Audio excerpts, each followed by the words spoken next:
नमस्कार मित्रों। तो आज हम सब पढ़ने वाले हैं मनुष्य का श्वसन तंत्र। बहुत ही जोरदार तरीके से हम लोग पढ़ेंगे। इस सेशन में हम लोग मनुष्य के श्वसन तंत्र के बारे में जानेंगे। बहुत आनंद आने वाला है आज के इस क्लास में। तो स्वागत है आप सबका हमारे YouTube channel RDS coaching centre में। मेरा नाम है दिलीप कुमार और आज के सेशन की शुरुआत हम करते हैं एक प्रश्न से। देखिए, इसमें हम लोग आज पढ़ रहे हैं मनुष्य का श्वसन तंत्र। देखिए, श्वसन तंत्र जो है प्रत्येक जीव में एक ही तरह से नहीं होता है, इसलिए जो हमने आज हेडिंग बनाया है, जो हम लोग आज श्वसन तंत्र पढ़ेंगे वह मनुष्य का श्वसन तंत्र पढ़ेंगे। देखिए, तो पहला हम बात करते हैं श्वसन अंग का। आज के सेशन का शुरुआत एक प्रश्न से। देखिए, मनुष्य का श्वसन अंग, मनुष्य का श्वसन अंग कौन है? इसी क्वेश्चन के साथ आज क्लास शुरू हो रहा है। मनुष्य का श्वसन अंग कौन है? देखिए, जवाब होगा, आप जान रहे होंगे, मनुष्य का श्वसन अंग है फेफड़ा। और यह प्रश्न कई बार पूछा जा चुका है कि मनुष्य का श्वसन अंग कौन है। तो आप बताएंगे मनुष्य का श्वसन अंग है फेफड़ा। लेकिन चलिए, थोड़ा सा कंफ्यूजन है, इस कंफ्यूजन को हम बिल्कुल दूर कर देते हैं।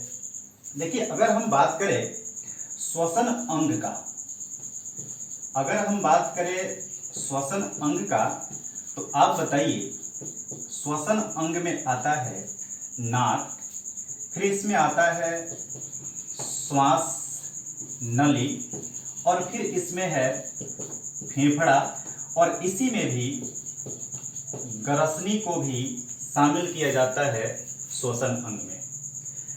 जब श्वसन अंग नाक भी है, श्वास नली भी है, फेफड़ा भी है और ग्रसनी भी है, तब आपसे अगर प्रश्न पूछा जा रहा है श्वसन, मनुष्य का श्वसन अंग, तो जवाब फेफड़ा क्यों?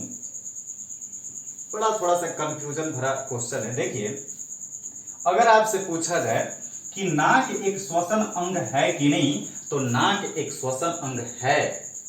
श्वास नली एक श्वसन अंग है कि नहीं, तो श्वास नली भी एक श्वसन अंग है। फेफड़ा भी श्वसन अंग है, ग्रसनी भी श्वसन अंग है।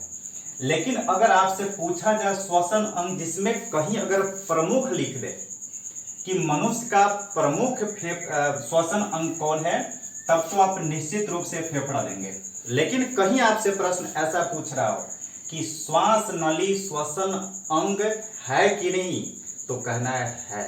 देखिए, वास्तव में हमने लिखा है तंत्र। तंत्र का मतलब होता है, जैसे कौन तंत्र, तो श्वसन तंत्र। श्वसन तंत्र से मेरा तात्पर्य हुआ कि श्वसन क्रिया में भाग लेने वाला प्रत्येक अंग श्वसन तंत्र का एक अंग है। फिर से सुनिए, श्वसन तंत्र में भाग लेने वाला प्रत्येक अंग श्वसन तंत्र का अंग है। तो प्रश्न पूछा जाए श्वसन अंग, यानी श्वसन अंग है। देखिए, तो अगर हम श्वास लेते हैं, सांस लेते हैं, तो नाक के माध्यम से सांस लेते हैं। फिर यह जो नाक के माध्यम से जो जाता है, नासिका छिद्र बोलते हैं, नासिका व्यसन बोलते हैं, नाक से होकर के श्वास नली से होता हुआ फेफड़ा में जाता है। जिन जिन मार्ग से श्वास जाता है, वह सभी मार्ग, यानी जहां जहां से जाता है, सब का सब श्वसन अंग है। लेकिन फिर से एक बात थोड़ा सा याद रखिएगा, लेकिन आपसे प्रश्न पूछा जाए कि मनुष्य का प्रमुख श्वसन अंग कौन है, तो फेफड़ा। अब समझ रहे कि जब ये सब है तो फेफड़ा जवाब क्यों? देखिए, नाक एक माध्यम है जिससे हम सांस लेते हैं, लेकिन देखिए, फेफड़ा जो है सांस को खींचता है। तो नाक से सांस जा रहा है, हवा जा रहा है, कहाँ जा रहा है? फेफड़ा में। श्वास नली या ट्रैकिया से सांस जा रहा है, हवा जा रहा है, कहाँ जा रहा है? फेफड़ा में। तो सबका तो प्रमुख कारण तो बन गया फेफड़ा, क्योंकि फेफड़ा की वजह से ही तो हम ऑक्सीजन या कोई हवा अंदर ले रहे हैं। इसलिए मनुष्य का प्रमुख श्वसन अंग कौन है? फेफड़ा। लेकिन नाक और श्वास नली भी, ग्रसनी भी श्वसन तंत्र का एक अंग है और श्वसन अंग कहा जा सकता है, इसमें कोई दो मत नहीं है। लेकिन कई बार प्रश्न पूछा है कि श्वसन अंग, मनुष्य का श्वसन प्रमुख श्वसन अंग, तो जवाब क्या देना है? फेफड़ा, क्योंकि फेफड़ा की वजह से ही हम लोग हवा ग्रहण करते हैं। चलिए तो हम लोग आगे बढ़ते हैं। आगे देखिए, अब हम लोग पढ़ लेते हैं प्रमुख श्वसन अंग के बारे में। तो हम लोगों ने देखा, अब थोड़ा सा हम लोग इसको पढ़ लेते हैं।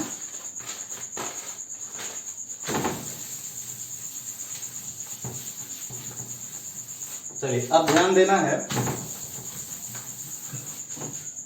श्वसन अंग के बाद हम थोड़ा श्वसन तंत्र पर बात करते हैं और बिल्कुल एक एक करके इसको अच्छे से समझेंगे। और आपको भी मेरे साथ चित्र बना करके सीखना पड़ेगा, प्रैक्टिस करना पड़ेगा। हो सकता है आप एक बार में नहीं सीख पाए, 2 बार 3 बार प्रैक्टिस करिए।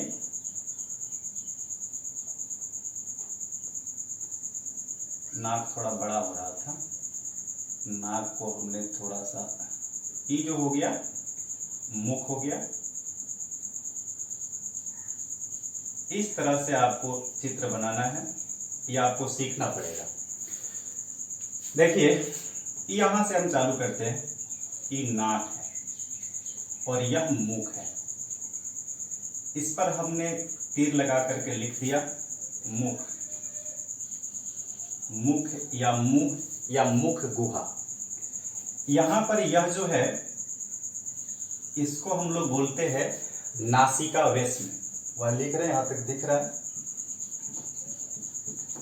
इसको बोलते हैं नासिका वेश्म। अच्छा थोड़ा सा आप ये समझ लीजिए, नासिका वेश्म और नासिका में क्या अंतर है। देखिए वेश्म का मतलब होता है चेंबर, अंग्रेजी नाम है इसका, यानी एक कोठली। ये हुआ नाक, ठीक है। तो इस नाक में कितने चेंबर, कितने छिद्र? 2, 1, 2। नाक 2 नहीं है, नाक 1 है, लेकिन नाक में 2 छिद्र है। तो इसको बोलते हैं नासिका वेश्म, का मतलब नाक के 2 छिद्र का बात हो रहा है। तो यही नासिका वेश्म यानी नाक का 2 छिद्र है, लेकिन नाक कितने हैं? 1 है। यहाँ मुख हुआ, देखिए यहाँ से ये जो नाक से जो एक पाइप आ रहा है, ध्यान से समझना, बहुत अच्छा प्रश्न है। और यहां से जो मुख से जा रहा है, देखिए नाक, नासिका वेश्म जो है, नासिका वेश्म बोल रहे हैं कि जो नाक का 2 चेंबर है, 2 खाली जो स्थान है जिससे हवा अंदर जाता है, तो इसमें 2 छिद्र है और 2 छिद्र है।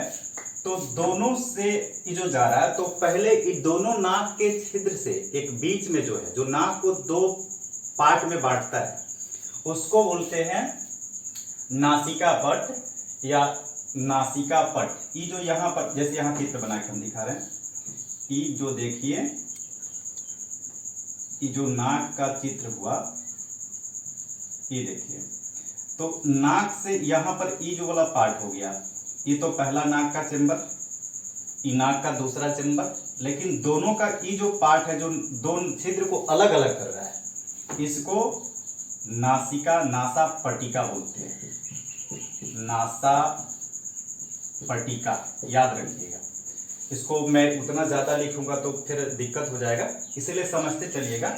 इसको बोलते हैं नासा पटिका। तो नासा पटिका का मतलब नाक के को 2 चेंबर में जो बांटता है, बीच की जो ये वाला पार्ट है, इसको बोलते हैं नासा पटिका। अब देखिए, अब यहां से नासिका वेश्म यानी नाक से हम लोगों ने एयर लिया। पहले आप बताओ, नासिका वेश्म जो है सीधा है कि घुमावदार है, यानी टेढ़ा मेढ़ा है? तो पहला प्रश्न बना कि नासिका वेश्म की जो ये दीवारें होती है, टेढ़ी मेढ़ी होती है। नासिका वेश्म की जो दीवार होती है, जैसे देखो हवा इधर से गया और फिर ऐसे जा करके फिर अंदर आ गया, तो टेढ़ी मेढ़ी। तो ये नासिका वेश्म का जो टेढ़ी मेढ़ी दीवार है, जो इस प्रकार से है, अंदर आ रहा है, इसको हम लोग घुमावदार प्लेट को कांची कहते हैं। याद रखिएगा, कांची क्या है? तो नासिका वेश्म के घुमावदार प्लेट को जो ऐसे आके घूम रहा है, इसको हम लोग बोलते हैं कांची। कांची याद रखिएगा। अच्छा, अब यहां से नाक, जब नासिका वेश्म में छोटे छोटे बाल होते हैं और जो क्या होता है कि बाहर से धूल कण जो गया उसको अपने में सोख लेता है। उसमें म्यूकस होता है, चिपचिपा पदार्थ, और उसको सोख लेता है, गंदगी को अंदर जाने से रोकता है। फिर देखिए, लेकिन यहाँ पर जो नासिका वेश्म हुआ, तो नासिका वेश्म जब हम अंदर जाएंगे तो फिर घुमावदार प्लेट को क्या कहते हैं, कांची, आप समझ गए। लेकिन देखिए, अंदर जब हम लोग जाएंगे, जिसको हम लोग बोलते हैं बांसा, अंदर देहात में सब चलता है, इसको हम लोग बोलते हैं प्रघ्राण या प्रकोष्ठ, प्रघ्राण या प्रकोष्ठ, यहां लिख रहे हैं प्रकोष्ठ।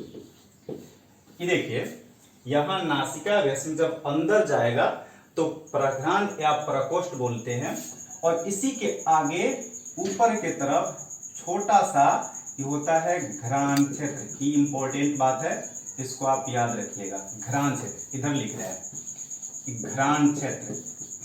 देखिए, घ्राण क्षेत्र बड़ा की छोटा, तो आपको लिखना है छोटा।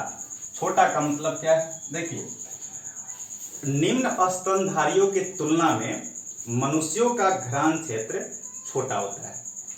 अभी घ्राण क्षेत्र क्या है, नाक का एक और काम है, याद करो, नाक सूंघने का भी काम करता है। तो नाक से जब हम सूंघते हैं किसी चीज को, तो जो सूंघने का जो क्षेत्र है वही है घ्राण क्षेत्र। तो छोटा की बड़ा, तो बोलना है छोटा। छोटा क्यों?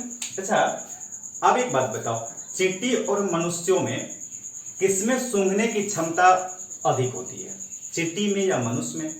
आपको सोचिएगा, चींटी तो बहुत छोटा है, तो निश्चित रूप से उसके सूंघने की क्षमता कम होगा, लेकिन नहीं, मनुष्यों के तुलना में चींटी के सूंघने की क्षमता जो है अधिक होती है। जैसे एग्जाम्पल समझिए, एक दो चार चीनी का दाना, चीनी कहीं पर आप फर्श साफ है उस पर डाल दो, और आप अपने नाक से सूंघो कि चीनी का दाना कहाँ है, नहीं पता चलेगा।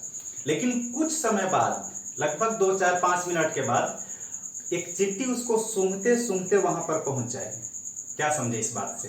का मतलब उसके सूंघने का क्षमता जो है अधिक है। भले वह छोटा है, लेकिन तुलनात्मक दृष्टि से देखा जाए तो जो वह है उसका घ्राण क्षेत्र हमारे तुलना में, मनुष्यों की तुलना में अधिक है। तो मनुष्यों में सूंघने की क्षमता निम्न स्तनधारियों के तुलना में कम होता है। ये हो गया आपका घ्राण क्षेत्र। घ्राण क्षेत्र मनुष्यों में छोटा या बड़ा, तो छोटा घ्राण क्षेत्र का काम क्या है, किसी भी वस्तु को, किसी भी पदार्थ को सूंघना, और सूंघने का कार्य हम करते हैं घ्राण क्षेत्र के द्वारा, जो इसी नाक में ही है। अब देखिए, यहां से यह आगे बढ़ रहे हैं, तो देखिए, इधर से हमने एयर लिया और इधर से हमने भोजन किया, और ये दोनों आ करके ये वाला पार्ट देखिए, ये वाला पार्ट देख रहे हैं कि यहां से लेकर के यहां तक हवा का भी एक ही नली और भोजन का भी एक ही नली। इसको अच्छा से आप याद रखिएगा, हवा का भी एक ही नली और भोजन का भी एक ही नली, और इस नली को हम लोग बोलते हैं ग्रसनी। बहुत इंपॉर्टेंट पॉइंट है ग्रसनी। अब देखिएगा, भोजन मुख से होके गया, फिर कहां से, ग्रसनी से, फिर नासिका वेश्म से यानी नाक से ऑक्सीजन गया, हवा गया। हवा में हालांकि केवल ऑक्सीजन नहीं होता है, नाइट्रोजन और कार्बन डाइऑक्साइड भी होते हैं जो हम लोग सांस द्वारा ग्रहण करते हैं। तो यहां से जो यहां तक ये हवा गया या भोजन गया, ये दोनों ग्रसनी से गया।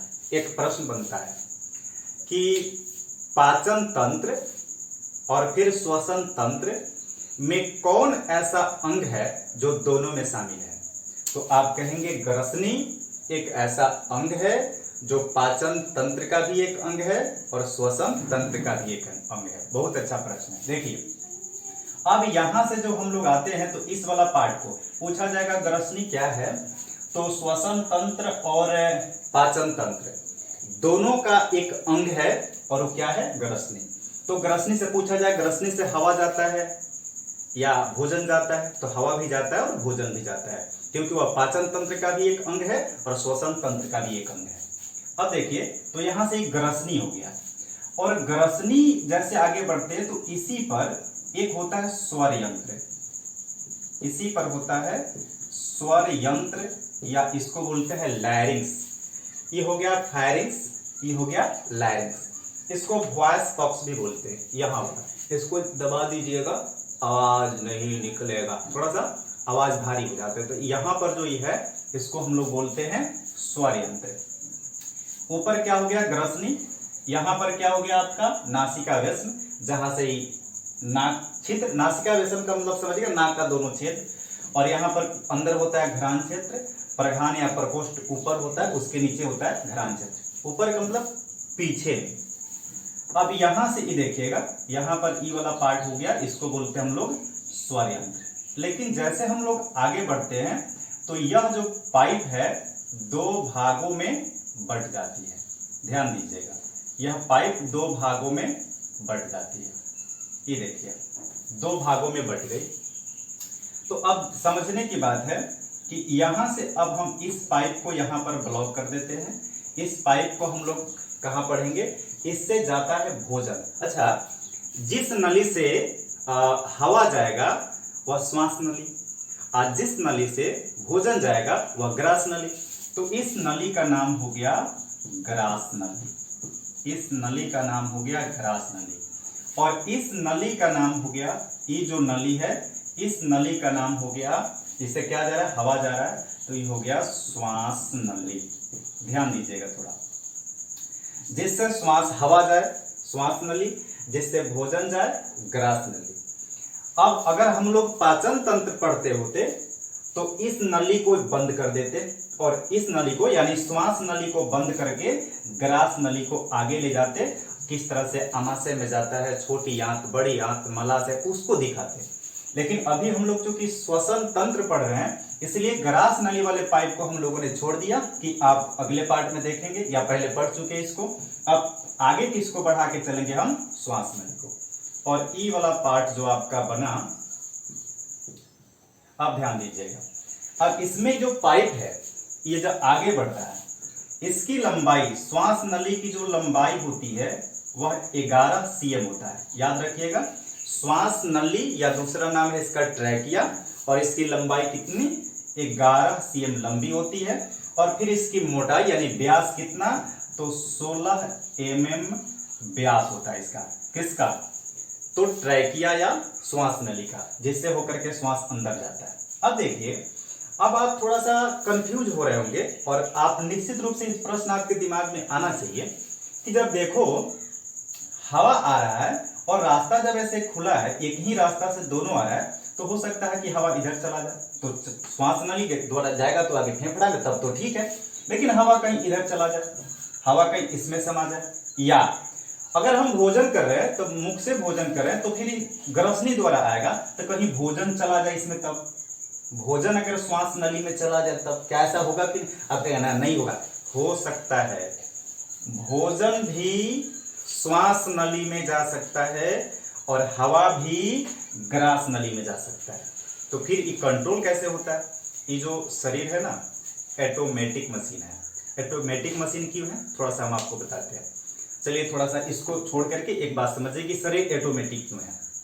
देखिए, ऑटोमेटिक का मेरा मतलब है कि हम पसीना आता है, पसीना क्यों आता है, जब हम लोग हार्ड वर्क करते हैं, कोई काम करते हैं, तो हमारे शरीर का जो अंदर का इंजन है वह गर्म होता है, क्योंकि काम करता है तो गर्म होता है, तो हमारा स्किन, शरीर का जो सतह है वह भी गर्म होता है।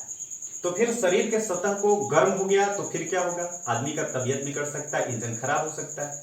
तो उस पर क्या है कि उसको ठंडा होने की आवश्यकता है, यानी ठंडा होना चाहिए। तो हमारा शरीर ऑटोमेटिक पसीना छोड़ता है, और वह पसीना हमारे शरीर के टेम्परेचर को संतुलित करता है। तो देखिए, कभी हम कहें कि बहुत काम कर रहा है, पसीना निकलो पसीना निकलो, ऐसा नहीं। ऑटोमेटिक जब भी हम कोई हार्ड वर्क करेंगे तो हमारे शरीर से पसीना आएगा, और पसीना क्यों निकलता है, क्योंकि शरीर के टेम्परेचर को, तापमान को संतुलित करता है। एक बात और समझिए, जब हम यह हम लोग मानव नेत्र और दृष्टि दोष में पढ़ेंगे कि जब हम लोग अधिक प्रकाश से कम प्रकाश में जाते हैं तो वहां की वस्तुओं को देखने में थोड़ा समय लगता है। वास्तव में हमारे आंख में भी यह कुछ ऑटोमेटिक सिस्टम है, और कम प्रकाश से जब अधिक प्रकाश में जाते हैं तो वहां की वस्तुओं को देखने में थोड़ा दिक्कत होता है। तो ये सब ऑटोमेटिक सिस्टम हमारे आंख में है, जो हम लोग मानव नेत्र और दृष्टि दोष में पढ़ेंगे। तो इस तरह से हमारा शरीर भी कुछ ऑटोमेटिक अपने आप काम करता है, जिसको ऐच्छिक और अनैच्छिक क्रिया कहते हैं। चलिए आगे देखेंगे उसको, पहले इसको समझिए। श्वास नली की लंबाई 11 cm और श्वास नली की मोटाई कितना 16 mm। मोटाई से मेरा तात्पर्य है कि किसी पाइप को ऐसे काटिएगा तो यहां से यहां तक जो ई वाला पार्ट है इसको व्यास बोलते हैं और कितना है 16 mm है। अब देखिए, हाँ, तो हम लोग यहाँ पर थे कि यहाँ पर जो अगर भोजन आता है तो भोजन का रास्ता, भोजन की नली तो ये हो गई ग्रास नली, लेकिन अगर भोजन श्वास नली में आए तो क्या होगा? देखिए, भोजन अगर श्वास नली में आ जाएगा तो हमें हिचकी आएगा और उसी को बोलते हैं सरकना। नाम सुने होइएगा। जैसे कभी कभी आप भोजन कर रहे हो और भोजन करते करते सरक गया, पानी पीते हो, तो वह सिस्टम जो है उस समय यही हुआ है कि आप जो भोजन कर रहे थे यह भोजन ग्रास नली में नहीं जाकर के आपके श्वास नली में आ गया है, इसलिए आपको भोजन सरक गया, यानी इसलिए आपको हिचकी आ गया करते हैं, वो वाला सिस्टम इसमें हो गया। अब आप देखिए, तो फिर ऐसे क्यों होता है? कैसे? तो हमेशा जा सकता है, जब रास्ता खुला है तो कहा वह इधर जाएगा, इधर क्यों नहीं जाएगा? देखिए, यहां पर ये जो पार्ट है यहां पर होता है एपिग्लैटिक्स। नाम क्या है? एपिग्लैटिक्स। इसका काम नहीं, थोड़ा सा याद रखिएगा। एपिग्लैटिक्स का काम है कि यहां पर ये रहता है और यह दरबान का काम करता है। तो इधर जाओ, तुम इधर जाओ, तुम इधर जाओ, ये वाला काम करता है। पुलिस चौकी का काम करता है। यहां पर जैसे भोजन आया, ये भोजन आया तो यह अपने दिमाग से इस समझता है, दिमाग इसको सिग्नल देता है कि हमने भोजन करा। और भोजन करने का सिस्टम क्या है? मुंह चलाओगे, बिना मुंह चलाए तो भोजन किया नहीं जा सकता। जैसे आप मुंह चलाओगे तो इसको एपिग्लैटिक्स को जानकारी हो जाएगा कि भोजन आने वाला है, तो यह क्या करेगा? तुरंत ही ग्रास नल, इतना बड़ा मान लीजिए, इसको इधर आ जाएगा ऐसे आकर के और इसको बंद कर देगा। ये किसका काम है? एपिग्लैटिक्स का। एपिग्लैटिक्स श्वास नली वाले पाइप को बंद कर देता है और भोजन कहां चला जाएगा? यहां चला जाएगा ग्रास नली द्वारा, और ग्रास नली से आप जानते हैं कि कहां जाता है? पहले जाता है भोजन आमाशय में, जहां पर हाइड्रोक्लोरिक अम्ल द्वारा उसका पाचन का क्रिया आगे होता है। अब देखिए, अगर हम सांस ले रहे हैं तो सांस जब लेंगे तो उस समय तक यह इसको बंद रखेगा और श्वसन क्रिया होता रहेगा। अब बताइए, ज्यादा समय तक एपिग्लैटिक्स किधर रहता है? तो ग्रास नली को बंद रखता है। लेकिन जब हम भोजन करते हैं तो भोजन करते समय जितना टाइम तक भोजन करते हैं उतना टाइम तक इसको बंद रखता है। आप कहिएगा तो भोजन कर रहे हैं तो भोजन करते समय सांस नहीं लेते हैं। इसका काम है कि जब आप श्वसन क्रिया कर रहे हैं, जब आपका भोजन कौर अंदर जाता है तो किसको करेगा? इसको बंद रखेगा, इधर जाएगा, और ऐसे आपका श्वसन क्रिया तो हमेशा चलता ही रहता है। इसको बोलते हैं अनैच्छिक क्रिया, यानी इस पर हमारा कोई कंट्रोल नहीं है। अब देखिए, तो आप समझ गए। लेकिन एक बात बताइए, हम लोगों ने पहले बताओ कि आखिर सरकता क्यों है?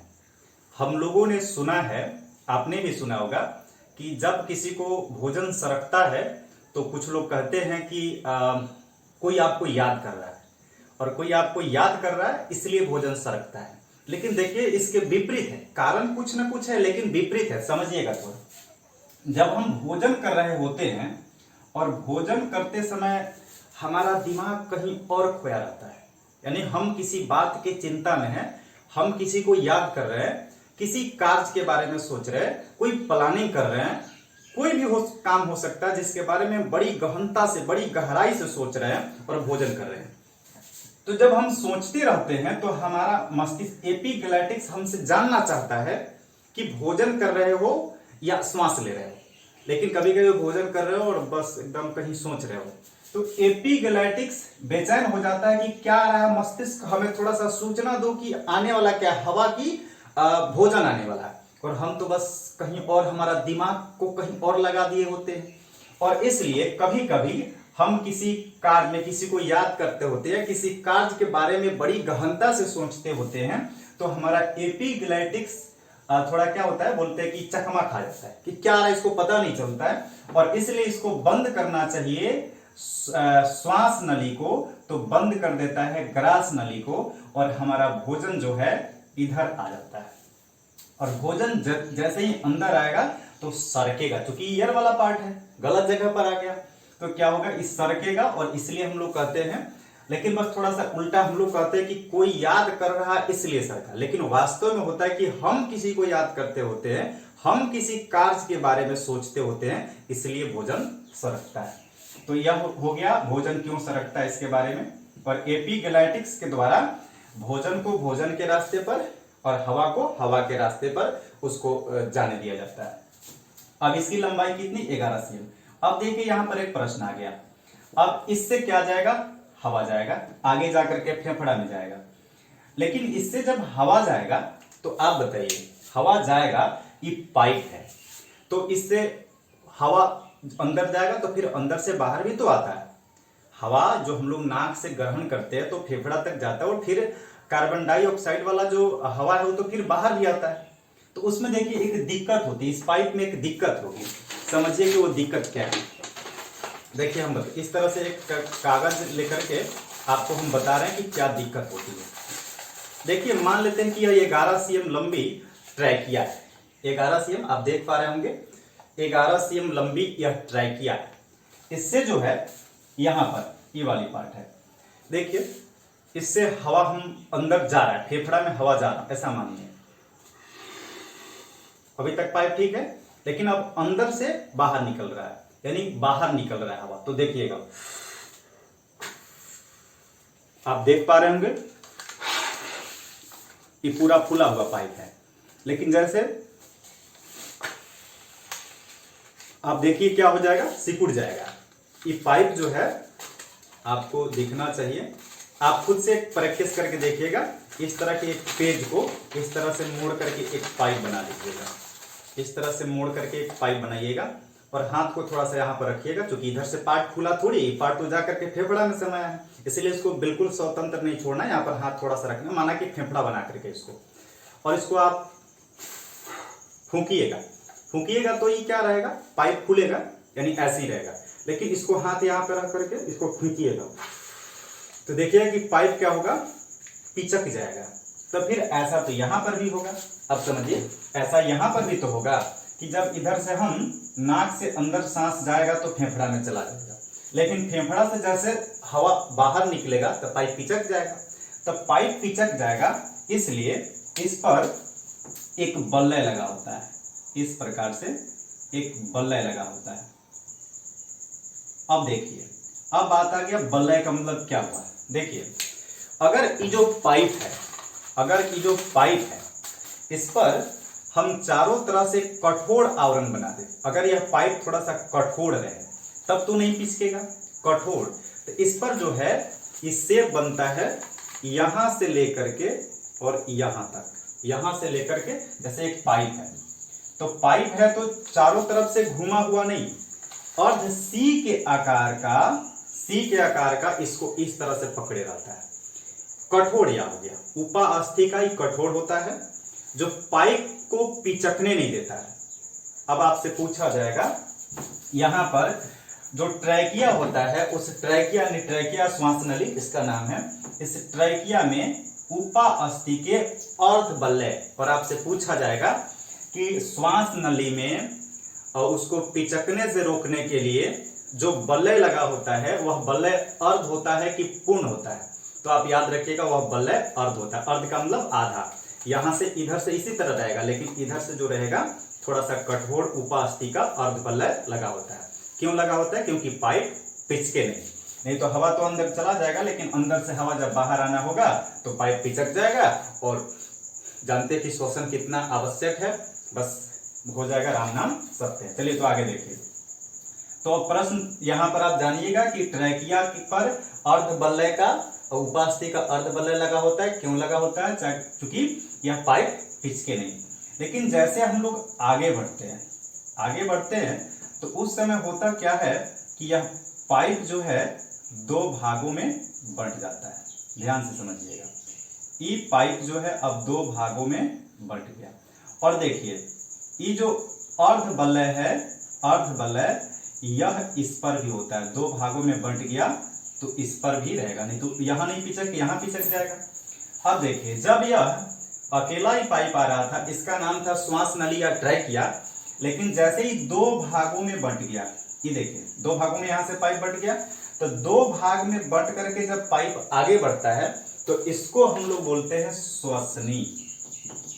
नाम याद रखिएगा, श्वसनी, नाम याद रखना जरूरी है। तो जैसे यह पाइप दो भागों में बढ़ता है तो इसका नाम हो गया श्वसनी। अब बताइए श्वसनी क्या?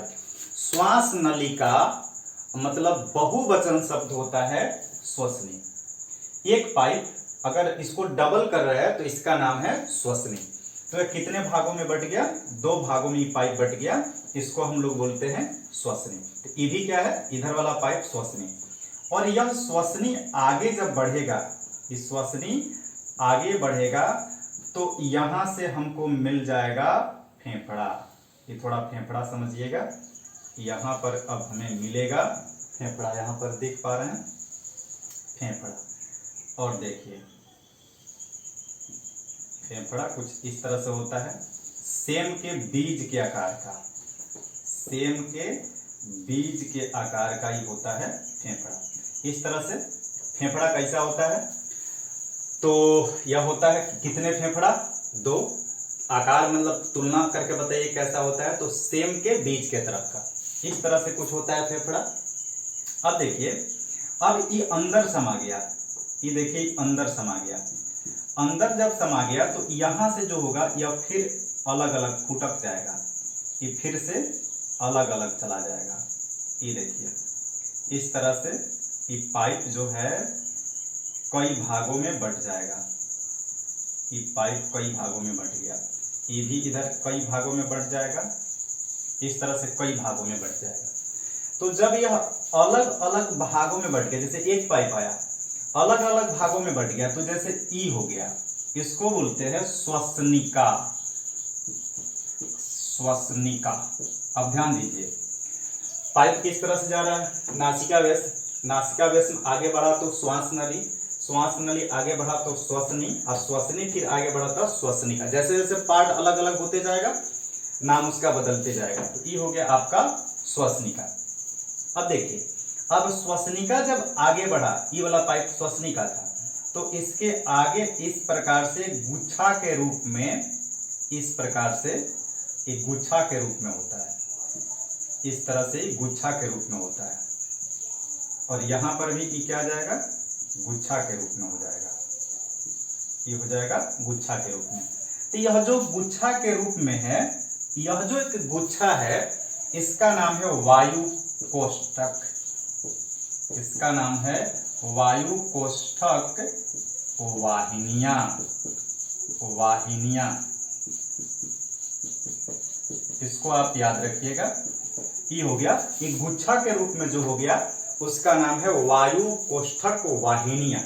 और इसका प्रत्येक एक कोष्ठक, इसका प्रत्येक एक कोष्ठक जिसको वायु कोष बोलते हैं, एक उसको बोलते हैं वायु कोष। एक प्रश्न पूछ लिया जाएगा आपसे कि मनुष्य के दोनों फेफड़ों में कितनी वायु कोष होती है? तो आपको यहां मैं लिख रहा हूं, याद रखिएगा, 10 गुने 3 गुने 10 का पावर 8 इतना होता है। इसको जब आप इकाई दहाई करके देखिएगा तो 30 करोड़ होगा। ये होगा आपका 30 करोड़। 30 करोड़ वायु कोष दोनों फेफड़ा में होता है, 30 करोड़ वायु कोष। और इसी वायु कोष में जब जाता है तो यहाँ पर होता है पतली पतली नलिका होती है जो सीधे उसमें आर पार सोख लेने की क्षमता होती है। और जब ऐसे इसमें आती है, जैसे अभी हवा कहाँ से आ गया? हवा आ गया फेफड़ा में, इसको एल्विलाई भी बोलते हैं। वायु कोष्ठक के बाद यहाँ पर वायु कोष में आ गया। तो वायु कोष जब यहाँ पर आ गया तो यहाँ पतला पतला नलिकाएं होती है, उसको केशिकाएं बोलते हैं, कोशिका नहीं केशिकाएं बोलते हैं। और उस केशिका का यानी पतली नली का वह गुण है कि यह जो पतली नली है इसके बगल में कुछ है तो ये पारागम्य होती है, सीधे इसमें अंदर के तरफ वह इस पाइप से सीज करके पसीज करके और अंदर समा जाएगी। इसको बोलते हैं केशिकाएं। केशिकाएं का मतलब एक पतली नली है जो पारागम्य होती है, जिससे आर पार द्रव आर पार कर सकता है, लेकिन इसमें कोई ऐसा नहीं कि पाइप यहाँ पर ऐसे फटा हुआ है कि इस अंदर आ जाती है।